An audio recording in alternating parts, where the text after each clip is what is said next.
Well, I was born at a little town of Elroy, uh, 18 miles east of Austin, near the Bastrop County line, in 1910, January 17th.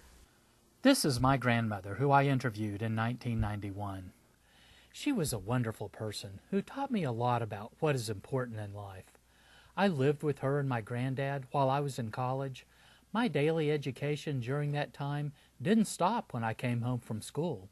She loved to discuss the issues of the day. She was well read and had the intellectual curiosity and thirst for knowledge that forced me to go beyond dogma to draw conclusions.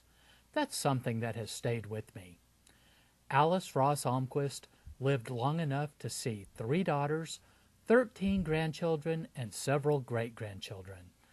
We talked about old relatives, a topic she loved. Now that a few years have passed, I wish I could have asked her about growing up near Austin, Texas, my hometown, and about being one of the first women to attend Sul Ross State University in Alpine, Texas.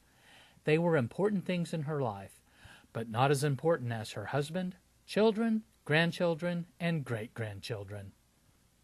My mother grew up near Oak Hill. Um, she was Mary Strickland. Her mother was Helen Marr Strickland, but she had married a Mr. King who died of the measles during the Civil War, and then later she married her first cousin, James Jesse Strickland.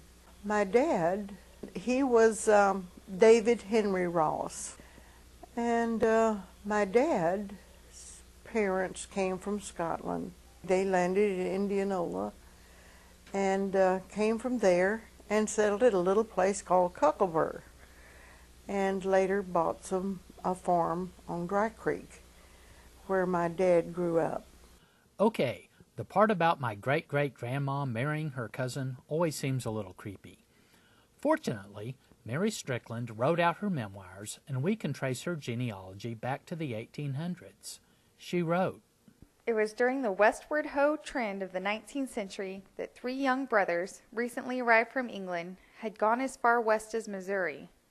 When David, James, and John Strickland were looking for permanent homes, David became interested in the daughter of a man named Ogden. David married Rachel Ogden, who was now in great disfavor with her family for marrying a nobody from nowhere. The memoir goes on to say that David and Rachel Strickland joined Stephen F. Austin to help settle the Mexican state of Texas at a colony on the Colorado River. They had 9 children, including Helen. The memoir has lots of cool stuff in it about family and the Civil War and events we read about in history books. On the Ross side of the family, David Henry Ross was one of 9 children to Henry Ross and Annie McKenzie.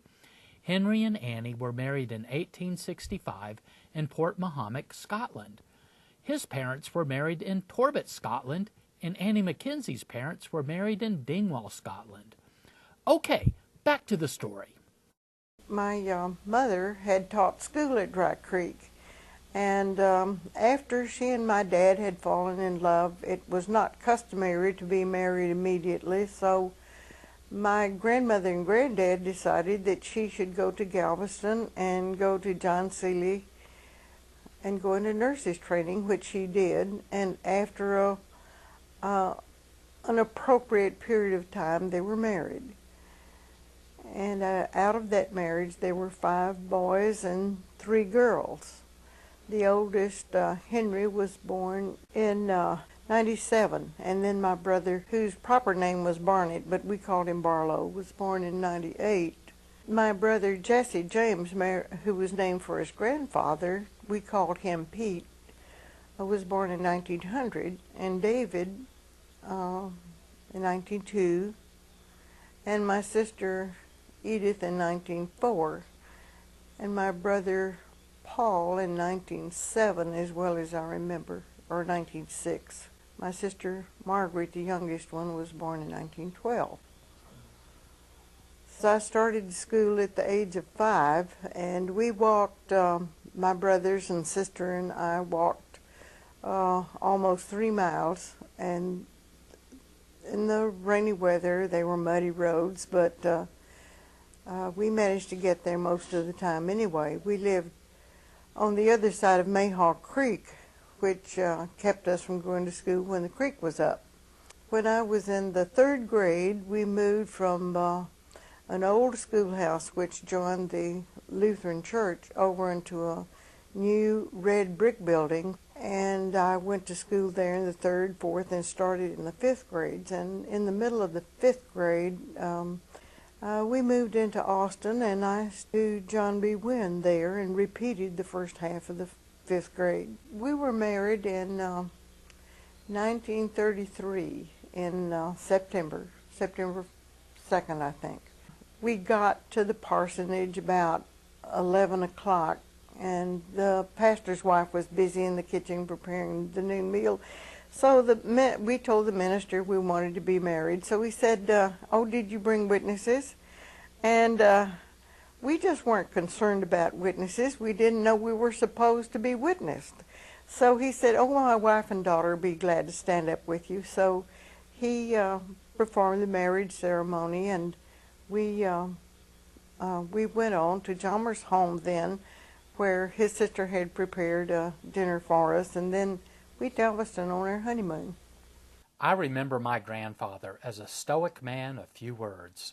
When we were younger, I was teaching my brother David to play poker, and my grandfather told us that he never lost money playing poker. We were amazed at this, till he added that he never played it. The message was clear, concise, and understated, just like he was.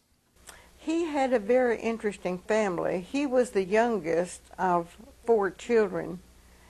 His mother was Anna Louise Anderson. The brother, just older, was Albert Emanuel Almquist, and the sister older was Nellie. But Nellie married a young Swedish immigrant named Blomquist, who was an architect and had built a number of the old houses which are still standing around Elroy. He died in 1918 during the flu epidemic. He had another sister, Edla, who was married to Carl Bowman, who lived in Fort Worth and eventually bought a farm at Kaufman, and the Bowmans grew up there. The interesting thing about that was that Jalmer's mother had a twin sister, and he says that when these twins were small, that a tablespoon would cover their whole face. They were so tiny. Now, Jalmer's father had been married before, but it was to his mother's twin sister. And they had 3 children when they came to America, as they said. And they too landed in Indianola when they came. They originally settled in Manor and then moved down on the river just below Montopolis Bridge, and then eventually bought land in Elroy. And their farm was neighbors to the farm where I was born. First we lived on the Almquist farm. His mother was still living. She was quite elderly by that time because Jalmer's father, interestingly enough, was 50 years old when he was born. And Jalmer was 16 years older than I. But we lived on the farm, and of course this was in the early part of the Depression. At that time, Shell Pipeline was building, Shell Oil rather, was building a pipeline. And during the time they were building this pipeline, my husband worked as a laborer, and eventually, after they got their stations running, their pump stations running, then he began working as a yard man and eventually worked his way up. During this time, though, our first 2 children were born at Elroy in a little house that's still there. Jane was born February the 1st. And then a year and a half later in July, Kay was born in 1937. We lived different places. We lived at LaGrange, and we lived at a little place north of Houston, Cleveland. And from there we lived in Nacogdoches, and then we lived in Longview. And then moved back to Fredericksburg, and we were living in Fredericksburg when the youngest child, Nelda, was born. After my father died, we lived in Brady because of my father's old age and ill health. And after he passed away, we moved back to Austin for several years. And at that time, Shell built a 24-inch line from McCamey to Houston. My husband was the last man that was put on this new line. We lived in McCamey for until he retired from Shell. I mentioned there were lots of historical questions I wish I had asked my grandmom, but there were other more personal questions I should have asked. Like, how did she go about raising 3 wonderful daughters? And what was my mom like when she was young? Those are the things that really matter in life.